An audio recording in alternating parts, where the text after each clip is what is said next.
I've spent just over a day or so with the Nokia 7 Plus and it's a bag full of surprises.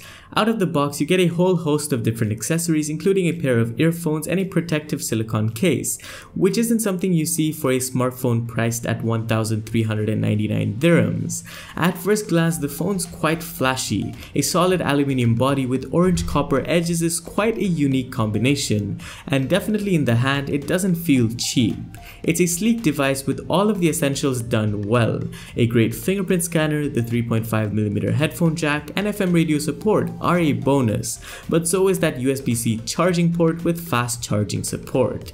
The back though does attract a few smudges here and there which are really hard to remove, and for that reason I've used the phone so far with the silicone case provided out of the box. To some, the 6-inch form factor of the phone might be a bit too big, especially with the squared off look, but on the bright side, it's added screen real estate at the end of the day. The IPS display works well outdoors and has this nice chamfered corner look to it, which shows the attention to detail Nokia has gone for with this one, and using the phone to watch content is also really good. It doesn't matter if you're looking at it from an angle or straight on. I think the colors on the screen remain fairly accurate and don't distort whatsoever. The cherry on top would have been the inclusion of stereo speakers, but unfortunately you don't get that with the Nokia 7 Plus.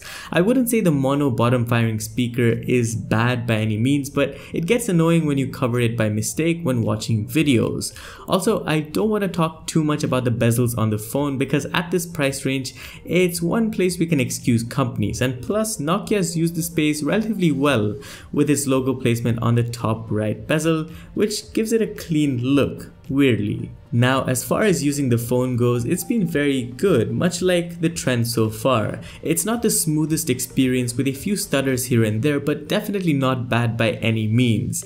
An octa-core Snapdragon 660 processor powers the phone with 4GB of RAM. The UI is stock Android running Android 8.1 Oreo with the Android One program, which means you'll be seeing updates as frequently as every month with this phone.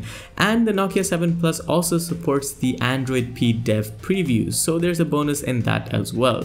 But before I wrap up, I want to talk about the cameras on the phone. For one, the main camera's bulge makes it really hard to operate the phone on a flat surface without it rocking, but the dual 12MP Zeiss cameras seem to do well performance-wise. I think in the daytime the camera is alright taking pictures with true-to-life colors.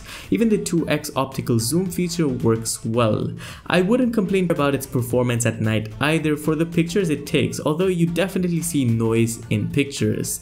Where I think the phone needs to improve the most is in its live focus mode, which always seemed to be a hit or a miss, especially in scenarios that needed more lighting. Over on the front, the 16MP selfie camera is also really good, and you should have no problem sharing pictures on social media.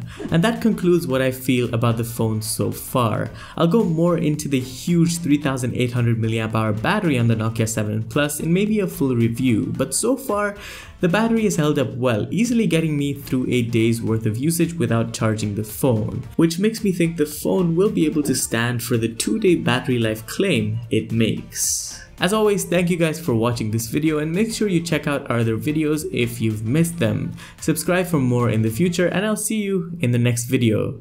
Adios.